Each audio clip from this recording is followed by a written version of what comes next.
नाजरीन आदाब। दोस्तों, मैं हूं एतमाद, आपका मेज़बान। प्रोग्राम करियर गाइडेंस में मैं आपका दिल की गहराइयों से खैर मकदम करता हूं। दोस्तों, करियर गाइडेंस प्रोग्राम को शुरू करने का मकसद, यूं तो कहने को हिंदुस्तान में कई एक करियर काउंसलिंग सेंटर्स अवेलेबल है, उसके साथ साथ कई एक टेलीविज़न चैनल्स पर आपको इस किस्म के प्रोग्राम्स भी देखने को मिलते हैं जहां पर करियर के मुतालिक बात की जाती है। उन चैनल्स या उन प्रोग्राम्स से या फिर काउंसलिंग सेंटर्स जो होते हैं उनसे हमारा प्रोग्राम इस तरीके से डिफरेंट होगा कि हम इस प्रोग्राम करियर गाइडेंस में कोशिश करेंगे कि स्किल बेस्ड या टेक्निकल बेस्ड जो प्रोफेशंस होते हैं या करियर होते हैं उस पर ज़्यादा गुफ्तगू की जाए, क्योंकि जो 95% ऑफ द स्टूडेंट्स होते हैं उनका ताल्लुक़ इन्हीं प्रोफेशंस से ज़्यादा होता है। 5% जो लोग हैं वो मेडिकल, इंजीनियरिंग या फिर कंप्यूटर्स वगैरह की तरफ जाते हैं।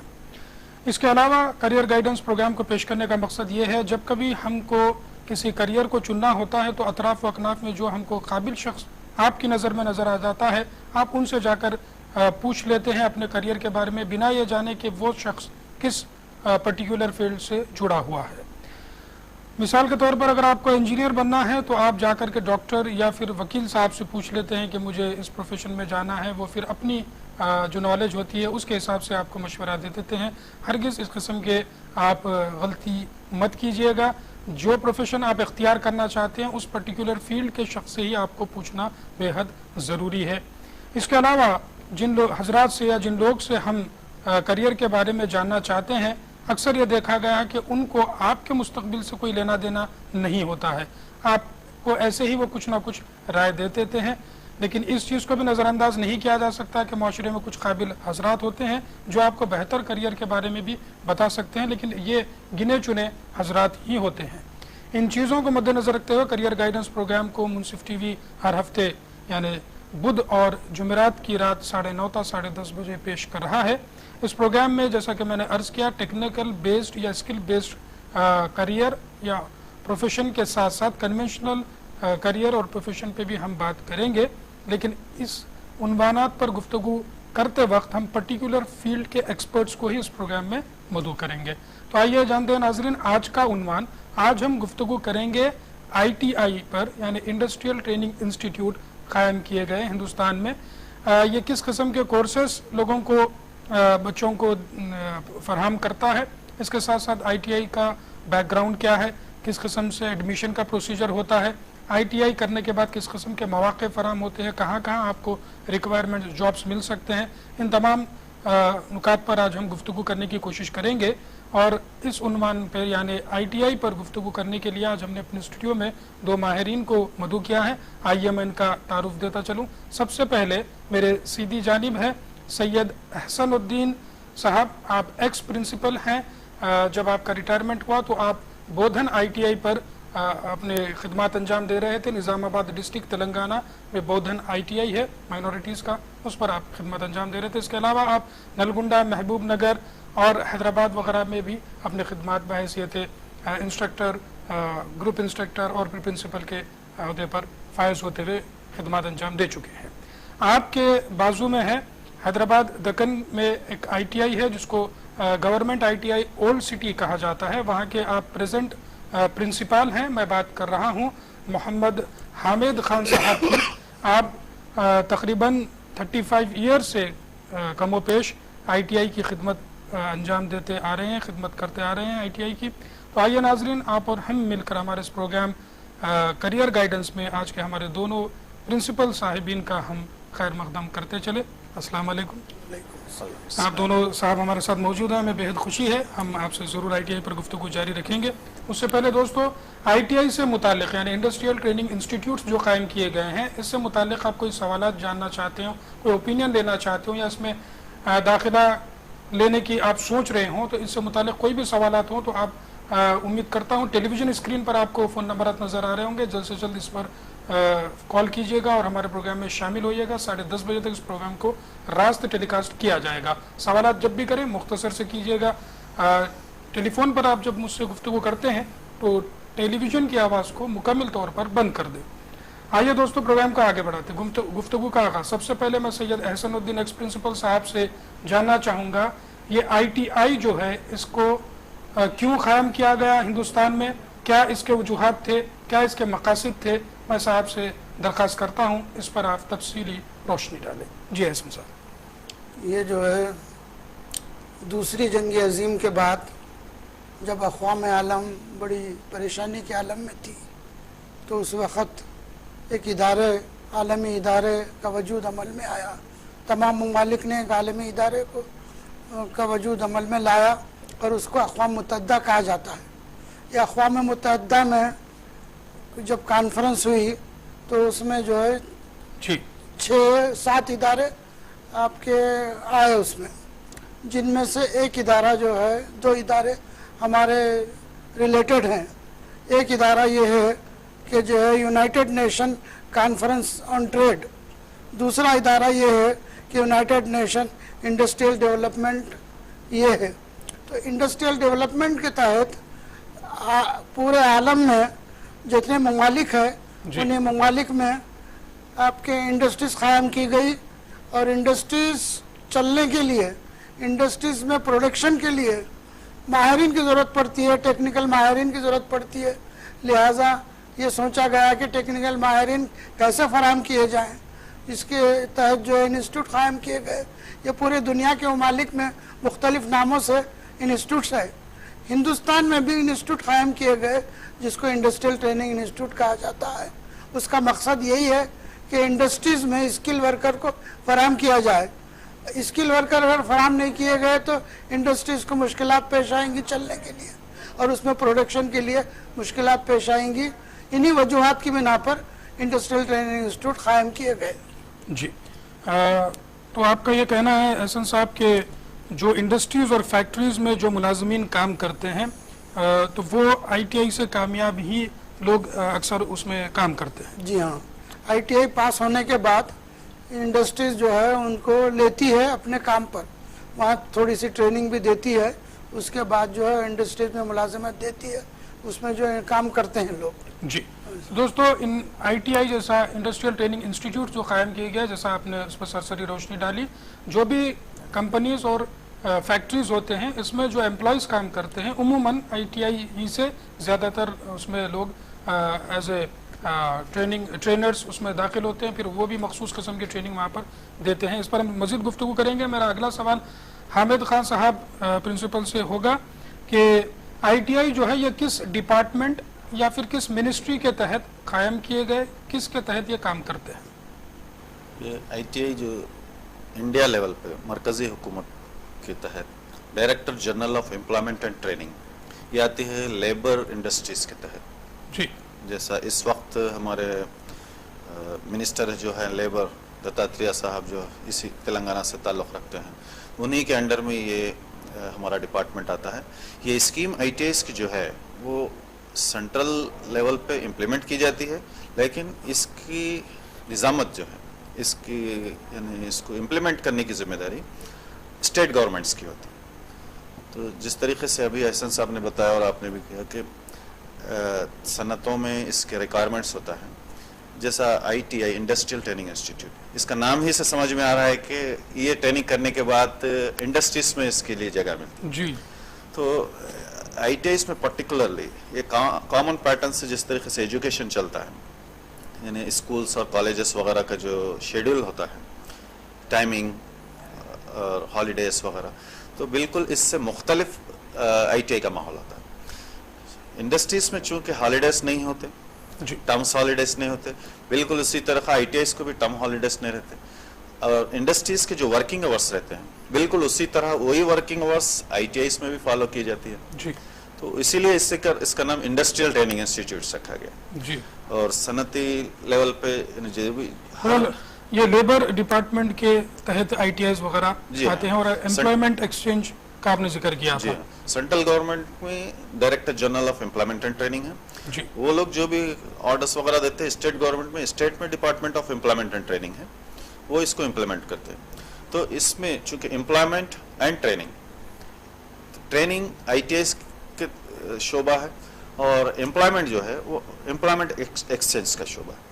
तो ये एम्प्लॉयमेंट एक्सचेंज जहाँ पर जैसा आपने सुना होगा कि भाई हम एम्प्लॉयमेंट ऑफिस में हम रजिस्ट्रेशन करवाना चाहिए। एसएससी के बाद जो भी हम एजुकेशन हासिल करते हैं उसको हम इन एक्सचेंज में हम रजिस्टर करवाने से वहाँ पर डाटा मौजूद होता है, गवर्नमेंट से हो या प्राइवेट सेक्टर में हो, एमएनसीज में हो, कहीं से भी जहाँ कहीं भी रिक्वायरमेंट जब होती है तो एम्प्लॉयमेंट एक्सचेंज को रुझू होते हैं। उनकी अपनी रिक्वायरमेंट के हिसाब से वो लोग कैंडिडेट्स की मांग करते हैं। बिल्कुल उसी रिक्वायरमेंट के हिसाब से अब बाज़ दफ़ा रिजर्वेशन पॉलिसी या एक्सपीरियंस, क्वालिफिकेशन, ये तमाम चीज़ें इम्प्लीमेंट उस जिस तरीके से उस कंपनी को एमएनसी हो या गवर्नमेंट हो उस लिस्ट की कैंडिडेट्स की ज़रूरत होती है वो एम्प्लॉयमेंट एक्सचेंज फराहम करता है। ठीक है, तो दोस्तों ये आईटीआई के बारे में हमने मुख्तसर सी गुफ्तगू की। मेरा अगला सवाल एहसानुद्दीन साहब से ये होगा कि तेलंगाना रीजन में इब्तदाई दौर में जो आईटीआई कायम किए गए, क्या बुनियाद पे कायम किए गए और कहाँ कहाँ कायम किए गए, मुख्तसर सी आप इस पर भी तारुफ देता चलें। हैदराबाद में इंडस्ट्रीज कायम की गई बहुत सी, अजला में तो नहीं थी। तो यहाँ पे हैदराबाद में एक आईटीआई कायम किया गया जो ओल्ड सिटी में था, वो अब जो है मल्लेपल्ली में हो गया है। दूसरा आईटीआई निज़ामाबाद में कायम किया गया इब्तदा में। तीसरा आईटीआई वरंगल में कायम किया गया। तो निज़ामाबाद में भी थोड़े इंडस्ट्रीज थे, तो आईटीआई की ज़रूरत पड़ी तो वहाँ भी आईटीआई कायम किया गया। वरंगल में भी जो है ज़रूरत थी तो वहाँ पर भी इंडस्ट्रियल ट्रेनिंग इंस्टीट्यूट कायम किया गया। और वहाँ बच्चे पास होने के बाद आईटीआई मुकम्मल करने के बाद वो इंडस्ट्रीज को सप्लाई किए गए, जिससे इंडस्ट्री के चलने में आसानी हुई। ठीक है दोस्तों, वक्त हो चला एक छोटे से ब्रेक का। इससे पहले कि मैं ब्रेक लूँ, आपको ये बताता चलूँ कि ब्रेक में आने के बाद हम गुफ्तगू करेंगे कि आईटीआई में एडमिशन्स का क्या प्रोसीजर होता है, कौन लोग, कितनी एजुकेशन होनी चाहिए, मिनिमम क्वालिफिकेशन क्या होनी चाहिए आईटीआई में एडमिशन्स लेने की, उसकी क्या फ़ी होती है, और आईटीआई में एडमिशन लेने के बाद किस तरीके के मौक़े वहाँ पर फराम होते हैं, किस तरीके की ट्रेनिंग दी जाती है, किस तरीके के ट्रेड होते हैं, इन तमाम चीज़ों पर हम गुफ्तगू करेंगे। लेकिन इस छोटे से ब्रेक के बाद तो ख़वातीन और हज़रात जो भी हमसे अभी जुड़े हैं अपने सवालात इस उन्वान से मुताल्लिक़ ज़रूर तैयार रखिएगा। हम हाज़िर होते हैं इस छोटे से ब्रेक के बाद।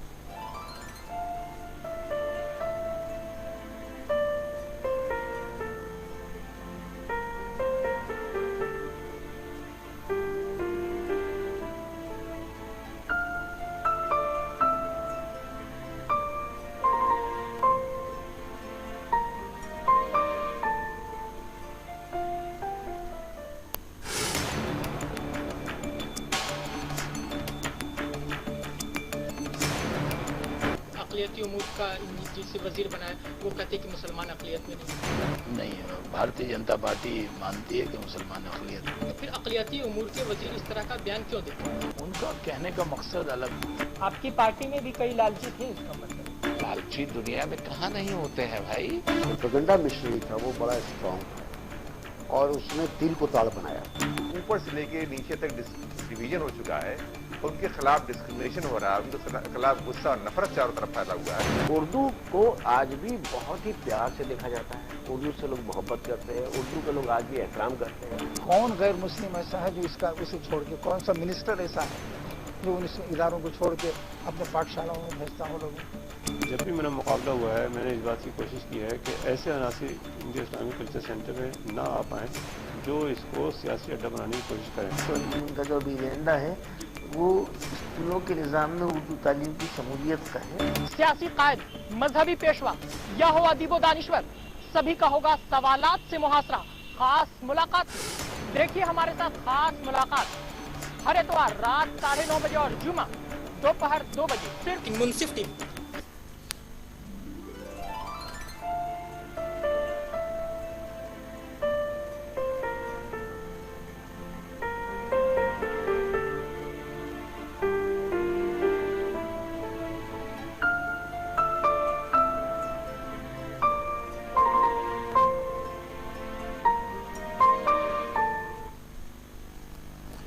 नाज़रीन, ब्रेक के बाद एक बार फिर आप तमाम का प्रोग्राम करियर गाइडेंस में खैर मक़दम है। मैं हूँ एतमाद, आपका मेज़बान। आज हम गुफ्तगू कर रहे हैं आईटीआई पर, यानी इंडस्ट्रियल ट्रेनिंग इंस्टीट्यूट पर, और इस उन्वान पर गुफ्तगू करने के लिए आज हमारे साथ स्टूडियो में सैयद एहसानुद्दीन, एक्स प्रिंसिपल बोधन आईटीआई मौजूद हैं। इनके साथ मोहम्मद हामिद खान साहब जो गवर्नमेंट आईटीआई ओल्ड सिटी है हैदराबाद दक्कन में, आप इसके फ़िलहाल प्रिंसिपल हैं। आप दोनों से हम गुफ्तगू कर रहे हैं। दोस्तों, जो नाजरीन हमसे अभी जुड़े हैं, ITI से मुतालिक कोई सवालात हों तो जल्द से जल्द इस प्रोग्राम में शामिल होइएगा। मेरा अगला सवाल एहसानुद्दीन साहब से होगा कि ITI में इब्तदाई दौर में जो एडमिशन्स लिए जाते थे उसके लिए बेसिक क्वालिफिकेशन क्या चाहिए था, इस पर आप ज़रूर गुफ्तगू करें। उसके बाद हामिद साहब करंट इसके क्या तालीमी बुनियादी तालीम की ज़रूरत होती है, इस पर आपको बताएंगे। जी एहसन साहब। इब्तदाई ज़माने में ITI में मुख्तलिफ ट्रेड्स ओपन किए गए और उन ट्रेड्स में बास ट्रेड में तालीमी काबिलियत मैट्रिक रखी गई, यानी 10वीं पास। बास ट्रेड में तालीमी काबिलियत 8वीं रखी गई, 8th पास। तो उसी एतबार से जो है दाखिले हुआ करते थे। बस इसके अब आजकल हामिद साहब क्या इसमें कुछ चेंजेस लाए गए हैं? बिल्कुल, इसमें थोड़ा सा चेंज हुआ है। वो सिलसिला तो अभी जारी है। कुछ ट्रेड्स के लिए 8वीं जमात चाहिए और कुछ ट्रेड्स के लिए ज़्यादा से ज़्यादा ट्रेड्स के लिए 10वीं जमात कामयाब चाहिए। लेकिन बाज़ और एडवांस कोर्सेज जो आजकल के ज़माने के हिसाब से ज़रूरी है, उसके लिए 10+2 सिस्टम भी रखा गया।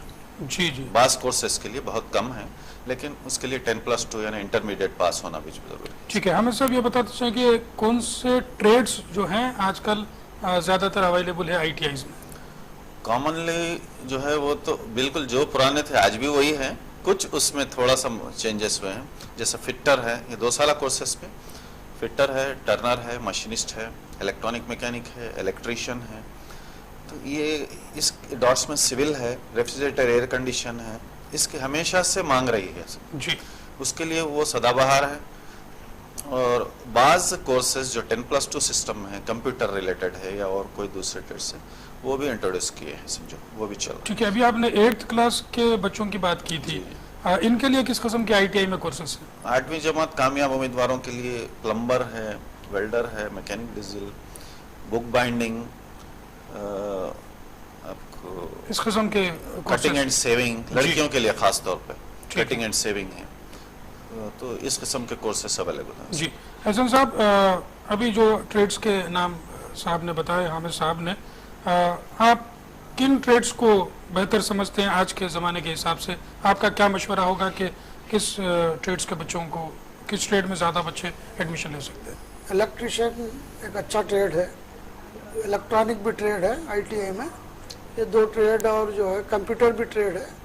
ये 3 ट्रेड के बच्चों को ज़्यादा से ज़्यादा जो है अपॉर्चुनिटी है, रोज़गार के मौके फराहम हो सकते हैं। जी, इसके मैं कॉलर को शामिल कर लेता हूँ, फिर मज़ीद इस पर गुफ्तगू करेंगे। हेलो, वालेकुम सलाम, आपका नाम और शहर का नाम बताइए। हेलो, मैं हैदराबाद से बात कर रहा हूँ। जी, आपका नाम? मोहम्मद अब्दुल खदीर है। जी खदीर साहब। सर, ये मेरा सवाल ये है कि अभी जो आप जो ट्रेनिंग की बात कर रही ITI की, तो इसके लिए मतलब क्या क्वालिफिकेशन जरूरी है, तो मैं जानना चाहता हूँ। और मेरा दूसरा सवाल ये था, क्योंकि अब अक्सर लोग जैसे इलेक्ट्रिशियन होते हैं, मोटर मैकेनिक होते हैं, लेकिन उन लोगों के पास सर्टिफाइड या 10th वगैरह नहीं पड़े हुए थे। जी जी, काम तो पूरा करते हैं वो, जी, तो उन लोगों के लिए क्या अपॉर्चुनिटी है, क्या आप सर्टिफाइड को इशू कर सकते हैं विदाउट एजुकेशन? तो ये जानना चाहता हूँ। ठीक है, बहुत शुक्रिया, बहुत बेहतर आपके सवालात हैं। एहसन साहब हमें बता रहे थे कि किन ट्रेड्स में ज़्यादा अपॉर्चुनिटीज़ हैं, तो इलेक्ट्रॉनिक, इलेक्ट्रिकल, इसके अलावा क्या बता रहे थे आप? जी फरमाइए। कंप्यूटर्स में तो जी, और जो है तालीमी काबिलियत, ये इसका प्रोग्राम ही ये है कि इंडस्ट्रीज़ को तालीमी याफ्ता स्किल वर्कर्स फराहम किया जाए। जी, जैसा आप भी सवाल आया कि बाहर जो है बहुत सारे वर्कर्स होते हैं, जी, वो जो है तालीमी याफ्ता नहीं होते, उनको इंडस्ट्रीज एक्सेप्ट नहीं करती, तो लिहाजा यहाँ ट्रेनिंग इब्तदाई तालीम से वाकिफ़ रहते हैं, और तालीम से वाकिफ़ रहना ज़रूरी है स्किल डेवलप के लिए। जी, हामिद साहब, जैसा कि अभी जो सवाल आया था खदीर साहब का, बेसिक क्वालिफिकेशंस, जैसा अभी आपने बताया 3 क्वालिफिकेशंस होने चाहिए, फिर से एक बार दोहरा दे कौन से मिनिमम बास ट्रेड्स के लिए जो SSC फेल ट्रेड्स हैं, 8th क्लास पास, प्लम्बर है, वेल्डिंग है, बुक बाइंडिंग है, और दूसरे कई है एक साल कोर्सेस, 8th क्लास के। और लड़कियों के लिए cutting and saving, dress making और दूसरे जी। और 10th क्लास के लिए तो काफ़ी ट्रेड्स हैं, इसकी पूरी तफसील ITM वेबसाइट पे भी मिलेंगी आपको, क्योंकि आजकल पिछले 1.5 साल पहले से सेमेस्टर सिस्टम इस पे लागू करे हैं, तो ये पूरी तफसील आपको पूरे इंडिया में किस स्टेट में कितने ITIs हैं, कहाँ कहाँ क्या क्या कोर्सेस हैं, वो पूरे वेबसाइट पे अवेलेबल है। वो DGT, ये वेबसाइट है नेशनल लेवल की।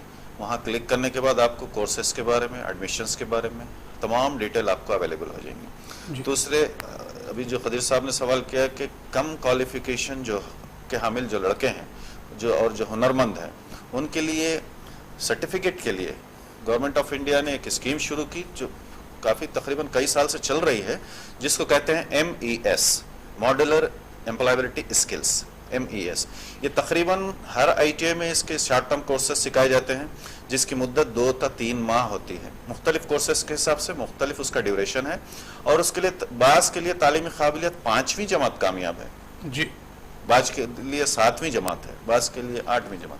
तो मैक्सिमम कोर्सेस SSC फेल वालों के लिए ही है जी। अगर इलेक्ट्रिशियन है, आपको SSC पास होना पड़ेगा, रहना पड़ेगा, अगर 2 साल कोर्स रेगुलर कर रहे हैं। लेकिन वही शॉर्ट टर्म कोर्स 2 मंथ्स का अब MES में कर रहे हैं, आपको 8th क्लास पास भी है तो वो कोर्स कर सकता है। ठीक है, तो दोस्तों ये बहुत ही अहम चीज़ों पर हम गुफ्तगू करें जो ITI का वजूद लाया गया है गवर्नमेंट ऑफ इंडिया की तरफ से। ये जो 10th पास बच्चे हैं या इंटर पास बच्चे हैं या ड्रॉप आउट्स है, इनके लिए बहुत ही बेहतर ये चीज़ मानी जाएगी। ITI इसमें ज़रूर दाखिले आपको लेना होगा। मेरा अगला सवाल हामिद खान साहब से ये होगा कि इन ITI के जो ट्रेड्स है, जैसा कि एहसन साहब ने भी बताया कि इलेक्ट्रिकल, इलेक्ट्रॉनिक, ये जो मखसूस ट्रेड्स है, इसमें ज़्यादा अपॉर्चुनिटीज़ मिलती हैं। ये अपॉर्चुनिटीज़ कहाँ पर जनरली इन बच्चों को अवेलेबल होती है? मैं साहब से दरख्वास्त करूँगा इस पर रोशनी डालें। इस पर गवर्नमेंट सेक्टर में भी इसमें जॉब मिलते हैं, गवर्नमेंट पब्लिक सेक्टर में भी मिलते हैं, प्राइवेट भी हैं, कंपनीज में हैं, और इसके अलावा खुद सेल्फ एम्प्लॉयमेंट के तहत, खुद रोजगार स्कीम के तहत भी खुद अपना लोन लेके भी कर सकते हैं, ज़ाती खुद कर सकते हैं, या खुद अपना कारोबार भी शुरू कर सकते हैं। और गल्फ के लिए तो एक नेमत मरकबा से कम नहीं है। तो इन तमाम उसके अपने कैपेसिटी के हिसाब से, काबिलियत के हिसाब से, उनके अपने शौक़ के हिसाब से वो लोग डिसाइड करते हैं कि उनको आगे क्या करना है।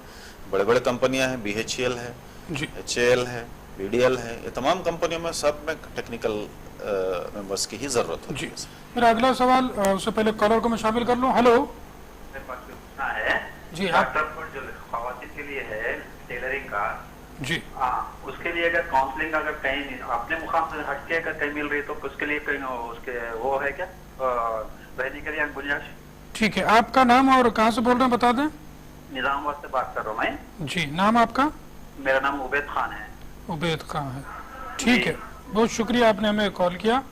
जी मैं आपके सवाल पर जरूर आऊँगा। उससे पहले मैं एहसनुद्दीन साहब से पूछ रहा था कि BHEL या जिस किस्म के भी हमारे पास इंडस्ट्रीज, फैक्ट्रीज पाए जाते हैं, इसमें जो रिक्वायरमेंट होता है या अपॉइंटमेंट्स होते हैं, इसका प्रोसीजर जनरली क्या होता है? किस तरीके से ITI पास बच्चों को इन इंडस्ट्रीज, फैक्ट्रीज में नौकरी मिल सकती है? क्या उनको करना होगा?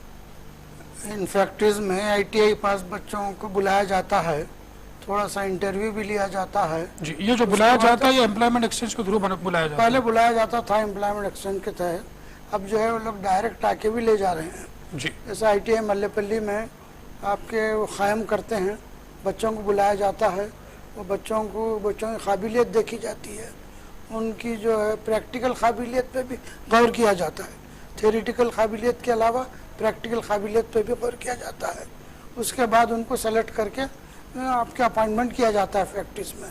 ठीक है, हामिद साहब से मैं सवाल पर रोशनी चाहूँगा। उबैद खान साहब ने निज़ामाबाद से कॉल किया था, इस सवाल पर आप क्या कहना चाहेंगे? उनका मतलब ये था होगा कि ITI से हटके और दूसरी जगह कहीं करीब में दी जाती, क्योंकि हर एक के बस में नहीं कि 30, 40, 50 किलोमीटर दूर अगर ITI हो तो वहाँ अपने लड़कियों को भेजें, खासतौर पर क्योंकि ख़वातीन का जिक्र था। तो मैं ये बता दूं कि ITI से हटके भी, जैसे अभी मैं जिक्र किया MES का जो प्रोग्राम है शॉर्ट टर्म को, वो सिर्फ ITI में ही नहीं, कई इंस्टीट्यूट्स वाले उसका परमिशन लेके, एफिलिएशन लेके वो ये कोर्सेस रन कर रहे हैं, जहां फ्री ऑफ कॉस्ट आपको ट्रेनिंग दी जाती है और गवर्नमेंट ऑफ इंडिया का सर्टिफिकेट अवार्ड किया जाता है। गवर्नमेंट ऑफ इंडिया का सर्टिफिकेट, MES कोर्सेज जो शॉर्ट टर्म कोर्स है, उसको भी गवर्नमेंट ऑफ इंडिया का सर्टिफिकेट दिया जा रहा है जी। तो आप मालूम कीजिए कि आपके करीब में जैसे कोई सेटविन के सेंटर से या और कोई लेडीज का कोई खवातीन का कोई सेंटर है वगैरह, वो लोग MES ट्रेनिंग वहाँ इम्प्लीमेंट कर रहे हैं, आप मालूम कर सकते हैं, या आप अपने ज़िले में जो भी ITI है वहाँ जाएंगे तो आपको पूरे मालूमात हासिल हो जाएंगे कि कहाँ कहाँ पर MES की ट्रेनिंग खवातीन के लिए दे रहे हैं। और कटिंग एज सेविंग जो अभी उन्होंने जिक्र किया, इसी साल से उसका नाम भी बदल के सेविंग टेक्नोलॉजी रख दिया गया है जी। तो वो अभी आप पूछ सकते हैं। ठीक है, मेरा अगला सवाल एहसानुद्दीन साहब से ये होगा कि जो ITI कायम किए जाते हैं, जनरली हिंदुस्तान में बहुत सारे स्टेट्स हैं, 29 स्टेट्स वो चले हैं, तो ये हर स्टेट में अवेलेबल होता है, और अगर अवेलेबल है तो कहाँ कहाँ जनरली ITI कायम किए जाते हैं? ये ITI हर स्टेट में अवेलेबल है जी, और आपके जो है अपने आंध्र प्रदेश तेलंगाना में भी अवेलेबल है। उमूमन स्टेट में क्या मेट्रोपॉलिटन सिटीज में कायम किए जाते हैं, डिस्ट्रिक्ट लेवल पर? नहीं, डिस्ट्रिक्ट लेवल पे, और डिस्ट्रिक्ट पे जहाँ जहाँ ज़रूरत है वहाँ ITI कायम किए गए। पहले डिस्ट्रिक्ट लेवल पर कायम किए गए, बाद में तालुका जात पर भी कायम किए गए। इसके अलावा छोटे छोटे मुकामात पर भी जैसा हमें ज़रूरत है उसके मुताबिक जो है कायम किए गए। ठीक है आमिर साहब, ये जो ITI दिल्ली से लेकर के यहाँ तक तमाम जगह ये कायम किए गए हैं इदारे, इसमें एडमिशन का प्रोसीजर तो क्वालिफिकेशन बेसिक हमने गुफ्तगू की, इसका प्रोसीजर क्या होता है ITI में दाखिला लेने का? इसका सेशन शुरू होता है अगस्त में और ख़त्म होता है जुलाई में।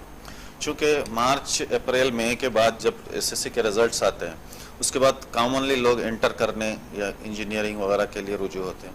जब सब जगह एडमिशन्स का प्रोसेस खत्म हो जाता है उस वक्त वहाँ जहाँ भी नहीं मिली सीट उनको तो ITI में मौका, ITI में मौका मिलता है। तो वो मकसद मतलब ये था कि बच्चे का साल खराब नहीं होना। बेशक। अगर किसी कॉलेज में एडमिशन नहीं मिला तो भी उसको कुछ ना कुछ स्किल वर्क सीखना चाहिए, उसका खराब नहीं होना है साल, बस ये इंटेंशन था।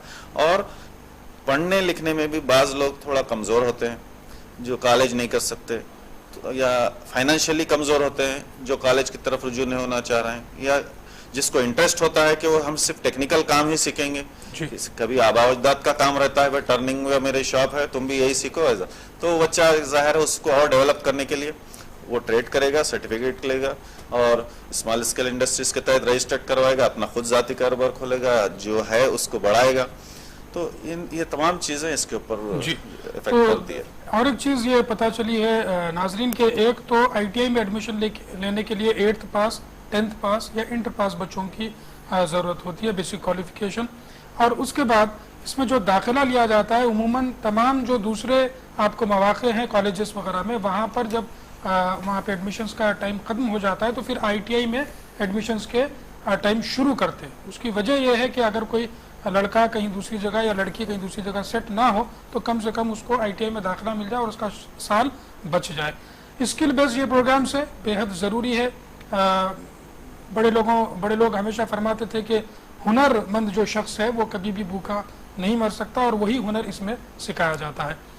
अहम सवाल हामिद खान साहब से करना चाहूँगा कि ITI में जब दाखिला हो जाता है तो इसकी फीस वगैरह क्या होती है, मैं जानना चाहूँगा। आपको सुन के ताज्जुब होगा कि गवर्नमेंट ITIs में कोई फीस नहीं ली जाती, ये फ्री ऑफ कॉस्ट है, चाहे वो 1 साल कोर्स हो या 2 साल। सिर्फ एडमिशन के जब 60 रुपए काशन मनी के तौर पे लिए जाते हैं जो काबिल वापसी है वो भी ट्रेनिंग कंप्लीट करने के बाद, बल्कि उल्टा उसको एलिजिबिलिटी के हिसाब से स्टाइपेंड स्कॉलरशिप्स के भी हकदार होते हैं, वो भी दिया जाता है, उनको बस पास की सहूलत दी जाती है, अगर हॉस्टल है अवेलेबल तो हॉस्टल की सहूलत दी जाती है। तो ये तमाम चीजें ये तो सोने पे सुहागा हो गया कि जो है एक तो एडमिशन्स के लिए टाइम भी बहुत ही अच्छा है, फिर आपने फीस की बात भी जो है बताई है कि बहुत कम फीस यहाँ पर ली जाती है।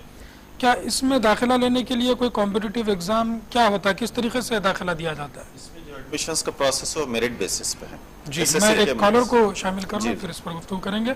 हेलो, वालेकुम सलाम, आपका नाम और शहर का नाम बताइए। भाई मैं अभी अब्दुल खदीर अभी पहले बात किया था जी, तो मैंने किया था, थोड़ा मुझे एक डाउट और था जी। जैसा कि हामिद साहब ने और एहसान साहब ने कहा कि मतलब 10th हो 8th हो 5th 6th ये लोग जो है एजुकेशन जरूरी होता है, तो मतलब इसमें दाखिले के लिए जी। हेलो जी जी। हाँ, तो मेरा सवाल ये है सर, क्योंकि अब मदरसे दीनी मदारिस के जो बच्चे तलबा है, हाफिज है, आलिम है, कारी है, ये लोग की जो सर्टिफाइड होती, जो सर्टिफिकेट होती है, ये गवर्नमेंट में वैल्यू नहीं होती इसकी, तो गवर्नमेंट जो सर्टिफाइड के हिसाब में जो है इसका मामला नहीं आता, बस ये जनरल होती है, प्राइवेट होती है, इसकी कोई वैल्यू गवर्नमेंट में नहीं रहती। तो क्या इन मदारिस के हुफ़ाज़ इकराम के लिए क्या इस सर्टिफिकेट के तहत वो दाखिला ले सकते हैं उसमें? ठीक है, बहुत शुक्रिया, आपने बेहतर सवाल किया है। मैं इससे पहले हामिद साहब से जानने की कोशिश कर रहा था कि जो ITI में एडमिशन का जो प्रोसीजर है, क्या इसके लिए कोई कॉम्पिटिटिव एग्जाम है या फिर किस तरीके से एडमिशन बच्चों को दिया जाता है? इसके लिए एसएससी के मेरिट मार्क्स के हिसाब से देखा जाता है। जैसा कोई किसी ट्रेड के लिए अगर एसएससी क्वालिफिकेशन रखी गई तो एसएससी का मेरिट बेसिस देखा जाता है और स्टेट रिजर्वेशन पॉलिसी जो है उसको इम्प्लीमेंट किया जाता है। ठीक, तो कॉम्पिटिटिव एग्जाम तो कोई नहीं है? नहीं है, डायरेक्ट आपको परसेंटेज की बुनियाद पे मिल जाता है। मेरा सवाल, जैसा खदीर साहब ने भी कॉल किया था, मैं एहसनुद्दीन साहब से पूछना चाहूँगा कि कुछ अरसा पहले तक जो मदरसे से बच्चे फारिग होते थे, इनके लिए ITI में कोई प्रोग्राम रखा गया था? फिर हामिद साहब भी बताएंगे कि क्या आज के ज़माने में या आज के दौर में इसमें कुछ चेंजेस लाए गए हैं, क्या है? पहले एहसन साहब से जानते हैं। जी, इनका सवाल ये था कि दीनी मदारिस से जो बच्चे पास होते हैं उनको जो है दाखिला दिया जा सकता नहीं। यहाँ पे जो है दाखिले के लिए शराइत रखी गई है कि मैट्रिक पास होना या 8वीं पास होना। तो दीनी मदारिस के जो बच्चे ITI में एडमिशन लेना चाहते हैं वो बच्चे आजकल मैट्रिक पास कर रहे हैं, प्राइवेटली मैट्रिक का इम्तिहान दे रहे हैं। तो आपके अगर मैट्रिक पास हो जाए तो उनको आसानी से दाखिला मिल सकता है, दीनी मदारिस के सर्टिफिकेट पे दाखिला नहीं मिल सकता। जी, हमें सब कुछ चेंजेस लाए गए। इसमें मेरा कहना था कि जिस तरह अभी मैं बोला एसएससी के APOSS से भी एक स्कीम चल रही है जो ये लोग डायरेक्ट एसएससी का ओपन स्कूल से एसएससी का एग्जाम लिखवा रहे हैं। तो एसएससी के लिए एलिजिबिलिटी जिस कैंडिडेट्स के लिए, जिस स्टेट्स के लिए जरूरी है, वहाँ APOSS को भी हम लोग इक्वल टू एसएससी मान रहे हैं, स्टेट गवर्नमेंट। और दूसरी बात यह है, मदरसे के तलबा के लिए फ्यूचर के अभी जो बात की है खदीर साहब ने, तो उनसे ये कहना है कि MES का जो कोर्स मैंने अभी जिक्र किया, शॉर्ट टर्म 2 महीने या 3 महीने का, ये सिर्फ ITIs वाले ही कंडक्ट करना बोल के कहीं लिखा नहीं है। कई ऐसे इंस्टीट्यूट्स हैं, वो लोग अपने तौर पर DGT से, director general of employment training Delhi से परमिशन लेकर खुद अपने इंस्टीट्यूट्स में वो शॉर्ट टर्म कोर्सेज चला रहे हैं।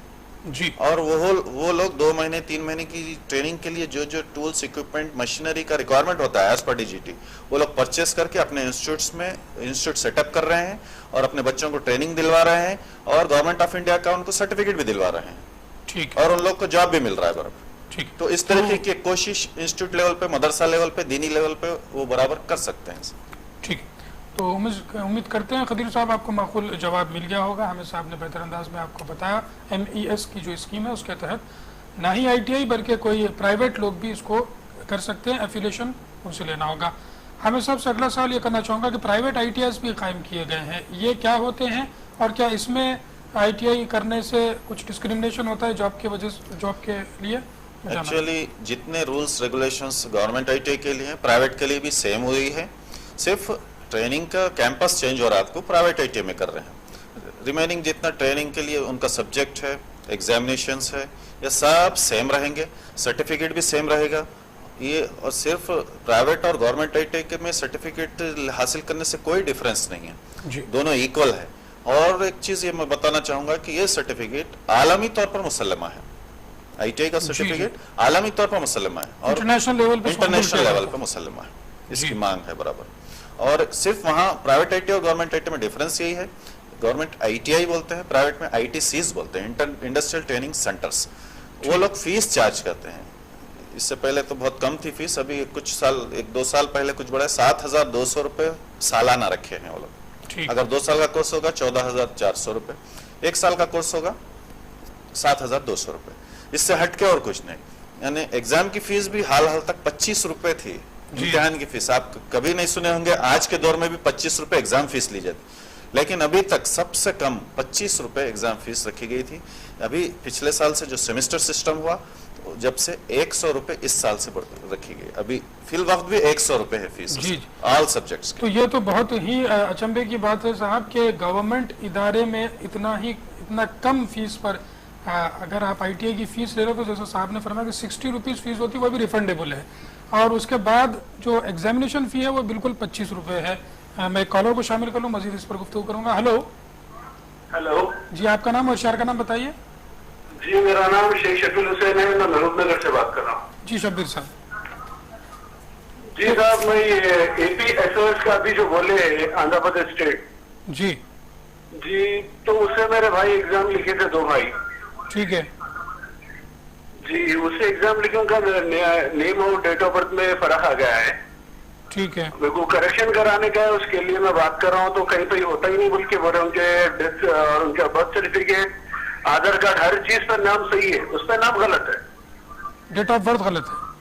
डेट ऑफ बर्थ पे सही है, हर चीज पे सही है जी जी। और ये हाँ, इस पे एसएससी के सर्टिफिकेट पे नाम गलत है, 2 भाइयों की मेमो पे। ठीक है। कब की इनकी जो है पैदाइश है? क्या करना पड़ेगा? इनकी पैदाइश कब है? टेलीविजन की आवाज को जल्दी से बंद कर दें और सवालात के जवाब दें। कब की पैदाइश है इनकी? इनकी 95 की है पैदाइश। आपको इसमें चेंजेस के लिए प्रॉब्लम कहाँ पर आ रहा है आपको इन सर्टिफिकेट में? चेंजेस के लिए प्रॉब्लम है, हैदराबाद भी गए थे, वो एटीएस के उसमें भी। ठीक है, ठीक है, बहुत शुक्रिया, आपने हमें कॉल किया। शब्बीर साहब ने टेलीविजन की आवाज को बंद नहीं किया था, मैं इसीलिए उनका कॉल ड्रॉप करना पड़ा। एक और कॉलर को मैं शामिल करता हूँ। हेलो। हाँ हेलो, अस्सलाम वालेकुम। वालेकुम सलाम, आपका नाम और शहर का नाम बताइए। जी मेरा मोहम्मद अबरज अहमद है, आदिलाबाद डिस्ट्रिक्ट बैंसे से बात कर रहा हूँ। जी फरमाइए। जी मैं ITI में मैं एडमिशन लेना चाहता था, मगर मुझे एडमिशन ITI में नहीं मिला था। किस वजह से नहीं मिला आपको? उसमें सीटें ऑलरेडी फिलअप हो गए थे, तो इसलिए नहीं मिला था मेरे को। ठीक है। तो मैं IGC में वोकेशनल इंटरमीडिएट वोकेशनल कोर्स में दाखिला लिया था, एडमिशन लिया था मैं। जी जी। तो जिसकी वजह से जो वोकेशनल जो कोर्स रहता ना, कहीं पर भी अगर इंटरव्यूज में गए, कहीं किसी भी जॉब्स में अगर डाले, रिक्रूटमेंट जॉब्स नहीं करते ना, गवर्नमेंट जॉब्स जी। हाँ, तो अगर वही इसमें डाले तो IGC के लिए उतना प्रेफरेंस नहीं था जितना ITI की प्रेफरेंस देते, वही वो मालूम करना चाह रहा था। ठीक है, बहुत शुक्रिया, आपने हमें कॉल किया। शब्बीर साहब महबूब नगर से कॉल किया था। सर्टिफिकेट में कुछ मिस्टेक हो गई है, हमें सब कुछ डिपार्टमेंटली किया जा सकता है। ये APOSS में हुआ बोल जी। रहे हैं, ओपन स्कूल का जो है जी जी। उनका जो हेड ऑफिस है वहाँ बराबर आप उसमें नाम बदलवा सकते हैं। आप एक एफिडेविट बनवा के आप वहाँ एक फॉर्म वगैरह मिलता है, आप वो लेके उसकी पैरवी कीजिए, बराबर होगा चेंज आपका इंशाल्लाह। ठीक है। आदिलाबाद से मोहम्मद साहब ने कॉल किया था भैंसे से, इनका सवाल आपके जहन में हो तो जवाब दीजिएगा। जी हाँ, वो इंटरमीडिएट वोकेशनल और रेगुलर ITI का तकाबुल कर रहे थे जी। क्योंकि इंटरमीडिएट करके बाद में डिग्री लेने के वक्त में उस वक्त उसका कुछ वेटेज देना है बोल के हम इंटर में वोकेशनल में एडमिशन लेते हैं, तो वो इक्वल टू ITI नहीं है। वो इस वास्ते जहां पर क्वालिफिकेशन ITI रखी गई है, सिर्फ वो वहां पर वो लोग सिर्फ ITI का सर्टिफिकेट ही मांगते हैं, उसलिए वो डिफरेंस है जिसकी वजह से उसको प्रेफरेंस नहीं दिया जा रहा है। तो बेटर उसके लिए है कि नेक्स्ट कंटिन्यू आप जो एजुकेशन करना चाहते हैं इंटर वोकेशनल के बेस पे अगला, वो करें तो बेहतर होगा, उसका फायदा ज्यादा होगा। ठीक है, मेरा अगला सवाल एहसानुद्दीन साहब से ये होगा कि हैदराबाद दक्कन में एक सेटविन करके इदारा है और दूसरा अलाउद्दीन ITI है, ये सेटविन इदारा क्यों कायम किया गया और अलाउद्दीन ITI के बारे में आप थोड़ा सा रोशनी डालते चले, पहले सेटविन के बारे में बताएं। सेटविन में शॉर्ट टर्म कोर्सेज रखे गए और उस वक़्त जो है इंडस्ट्रीज़ को बहुत ज़रूरत थी। ITI के कैंडिडेट्स फराम करने के बावजूद भी इंडस्ट्रीज को ज़रूरत थी, तो इस एतबार से जो है सेटविन कायम किया गया। सेटविन में भी ट्रेनिंग दी जाती थी, मगर वो इक्विवेलेंट टू ITI के सर्टिफिकेट के नहीं है। ये सेटविन जो इदारा है ये एफिलिएशन इसका ITI से लिया हुआ? नहीं, इसका एफिलिएशन ITI से नहीं है जी। इसमें भी बास स्टेट्स थे जो एफिलिएशन के बराबर ITI के बराबर थे, लेकिन वो बाद में खत्म कर दिए गए थे। ठीक है, तो फिलहाल सेटविन का कोई एफिलिएशन ITI से नहीं है। नहीं। अलाउद्दीन ITI के बारे में बताते चले सर। अलाउद्दीन ITI बिल्कुल जो है एफिलेटेड है आपके गवर्नमेंट ऑफ इंडिया से, डायरेक्टर जनरल ऑफ इंडिया से, उसका सर्टिफिकेट भी इक्विवेलेंट टू ITI है। वहाँ पास करने के बाद भी जो सर्टिफिकेट मिलता है वो सर्टिफिकेट भी ITI को हासिल ही है। ठीक है, एहसान साहब महाराष्ट्र में स्कूल लेवल पर भी ITI कायम किए गए हैं, ये क्या होते हैं, किसके तहत काम करते हैं? महाराष्ट्र की ITI जो है वो आपके टेक्निकल एजुकेशन के अंडर में है। हैदराबाद में भी ITI के अलावा टेक्निकल एजुकेशन के अंडर में टेक्निकल सेंटर्स हुआ करते थे, जिसमें 8वीं 9वीं 10वीं की ट्रेनिंग टेक्निकली दी जाती थी। वैसे ही वहाँ के ITI के अंडर में, ITI के प्रिंसिपल के अंडर में टेक्निकल इंस्टीट्यूट कायम है, वहाँ पे वही ट्रेनिंग दी जाती है। जी हाँ, मैं एक कॉलर को मैं शामिल करता हूँ। हेलो जी, आपका नाम और शहर का नाम बताइए। मेरा शहर का नाम मुबेल है जी। आपका है? जी, क्या सवाल बताइए। वो मेरा लड़का 10वीं कामयाब किया जी, मुबारक। और इंटर इंटर फर्स्ट ईयर कर रहा है, क्या वो ITI कर सकता है क्या? ठीक है, इंटर फर्स्ट ईयर किस सब्जेक्ट से कर रहा है बता सकती हैं आप? कौन से सब्जेक्ट से? जी ITC से। ठीक, बहुत शुक्रिया आपने हमें कॉल किया। जी साहब, अहमद साहब क्या कहना चाहेंगे सवाल पर? जब इंटर ऑलरेडी अगर अब चल ही रहा है तो फिर उसको फिर और कुछ सोचने की वो नहीं है, क्योंकि इनका मकसद मेरे ख्याल से ये था कि इंटरमीडिएट करते हुए ITI करना चाह रहे हैं। जी जी। तो वो मुनासिब नहीं है, इसलिए कि एक वक्त में एक ही कोर्स किया जा सकता है, या तो कॉलेज किया जा सकता है या ITI किया जा सकता है। तो आपको चूज करना है कि इंटरमीडिएट ही कंप्लीट करेंगे, फर्स्ट ईयर कंप्लीट करके सेकंड ईयर करेंगे, उसके बाद क्या करेंगे, या नहीं वो छोड़ के फिर ITI में दाखिला लें, ये आप डिसाइड करना है। ठीक है, उसको BPC से आप इंटर करा लें, उसके बाद BPC जैसा है MSET आप करवा सकती हैं। अगर MBBS वगैरह में दाखिला नहीं मिलता है तो फिर आप ITI की तरफ रुख कर सकती हैं। मैं हसनुद्दीन साहब से जानना चाहूँगा कि जो बच्चे कामयाब ITI से होते हैं, इंडस्ट्रीज फैक्ट्रीज में जब जाते हैं तो इनकी सैलरीज मिनिमम क्या आजकल मिल रही है? यानी वो मुख्तलिफ जो है जी, इंडस्ट्रीज में मुख्तलिफ सैलरी है उनकी। जी, मिनिमम अहमद साहब क्या मिल सकती है? तकरीबन 7,000 रुपए के आसपास आज का एवरेज है। ठीक है। तो जो पिछले साल तक 5,000 रुपए था, अभी शॉर्टेज ऑफ स्किल वर्कर बहुत हो गया है। ठीक, हर कई कंपनीज आए हैं और हर एक को स्किल्ड वर्कर चाहिए, तो रिक्वायरमेंट बहुत है। हम लोग मिनिमम 7,000 है, 7,000 मैक्सिमम कहाँ तक जा सकता है? इनिशियली फर्स्ट ईयर में आपको 10,000 तक भी जा सकते हैं, और फिर उसके बाद अपनी काबिलियत के हिसाब से 1 साल 1.5 साल के अंदर ही आपको 12 से 15,000 तक भी जा सकते हैं। कर रहे हैं, मेरे ITI के स्टूडेंट्स कर रहे हैं। जी, तो ये बहुत बेहतरीन चीज़ है, करियर आपका बनता है, आप एक प्रोफेशनल हो जाते हैं और आप इतना कमा सकते हैं। वक्त की कमी है, मैं जल्द से जल्द सवालात साहब लोगों से चाहूँगा, अहम ज़रूरी सवालात हैं। मैं हसनुद्दीन साहब से जानना चाहूँगा कि साहब लोग प्रिंसिपल्स तक यहाँ पे आए हैं ITI में, अगर कोई ITI में पढ़ाना चाहता है तो उसको क्या करना होगा? ITI करने के बाद अगर कोई शख्स ITI में ही पढ़ाना चाहता है, ITI में जो है एज ए इंस्ट्रक्टर या ट्रेनिंग ऑफिसर जो भी है, उसमें अपॉइंटमेंट के लिए बेसिक क्वालिफिकेशन जो है टेक्निकल होना चाहिए। उसमें टेक्निकल क्वालिफिकेशन के अलावा उसको ट्रेंड होना चाहिए। ट्रेनिंग जो है सेंट्रल ट्रेनिंग इंस्टीट्यूट में दी जाती है, CTI जिसको कहा जाता है, या हैदराबाद में विद्यानगर में है। वहाँ से हर टीचिंग स्टाफ को ITI के ट्रेन होना ज़रूरी है। ठीक है, ट्रेन होने के बाद भी उनको जो है ITI में अपॉइंटमेंट किया। हमें सब ये जो इंस्ट्रक्टर के लिए ट्रेनिंग जो दी जाती है, ये कहाँ जनरली हिंदुस्तान में अवेलेबल है? हिंदुस्तान में तकरीबन 7-8 स्टेट्स में ये एडवांस ट्रेनिंग, पुराना नाम अभी जो एहसन साहब बोले CTI सेंट्रल ट्रेनिंग इंस्टीट्यूट, उसका नाम बदल के अभी एडवांस ट्रेनिंग इंस्टीट्यूट रख चुके हैं जी। तो वहाँ पर 1 साल कोर्स होता है टेक्निकली, जिस तरह टीचर्स ट्रेनिंग टीचर्स के लिए दी जाती है, उसी तरह टेक्निकल टीचर्स के लिए एडवांस ट्रेनिंग है। एडवांस ट्रेनिंग इंस्टीट्यूट अब यहाँ जैसा अभी आपने फरमाया कि विद्यानगर पे है, तो यहाँ कुछ 6-7 ट्रेड्स यहाँ अवेलेबल हैं।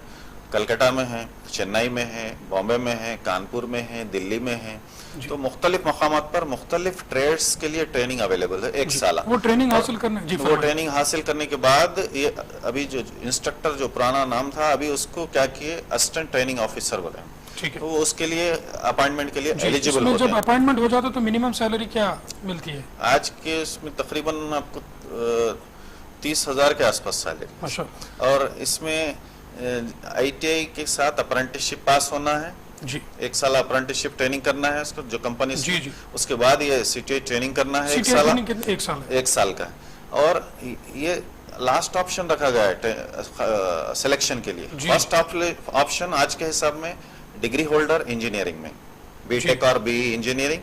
सेकंड ऑप्शन है diploma holder with some experience. तीसरा ऑप्शन है ITI अप्रेंटिसशिप और CTI विद 3 ईयर। 4 साल अगर दें बच्चा तो फिर इंस्ट्रक्टर भी बन सकता है, जिसकी मिनिमम सैलरी 30,000 रुपए तक आपको मिलेगी। फिर जैसा साहब लोग आज प्रिंसिपल के अहदे पे हैं, फिर डिप्टी डायरेक्टर वगैरह भी आपके जो है प्रमोशंस हो सकते हैं इस इदारे में। और अगर आप इंडस्ट्रीज फैक्ट्रीज ज्वाइन करना चाहते हैं तो वहाँ पर भी मिनिमम 7,000 रुपये सैलरी है, और इसके साथ साथ गल्फ कंट्रीज में भी इसकी बड़ी मांग है। बहुत सारे सवालात हैं, बहरहाल मुझे वक्त इसकी इजाज़त नहीं दे रहा कि मज़ीद मैं प्रोग्राम को आगे बढ़ाऊँ, लेकिन फ्यूचर में मैं इस पर ज़रूर एक बार प्रोग्राम करने की ज़रूर कोशिश करूँगा। अब मुझ पर वाजिब है कि हमारे दोनों मेहमानों का मैं शुक्रिया अदा करता चलूँ। शुक्रिया अहमद साहब, शुक्रिया साहब, आप लोग आए, और इन फ्यूचर में भी मैं आपको तकलीफ देता रहूँगा। ये बताइएगा अहमद साहब कि ये जो एडमिशन का वक्त है जून का होता है ITI में जब दाखिले की? जी, जून से फॉर्म्स देना शुरू कर दे रहे हैं। जून और जुलाई एडमिशन का तो प्रोसेस होता है। उम्मीद करेंगे हम कि मई या जून में फिर एक बार हम लोगों को रिमाइंड भी हो जाएगा, फिर आप लोगों को हम इसमें जरूर मदद करेंगे। दोस्तों, शुक्रिया।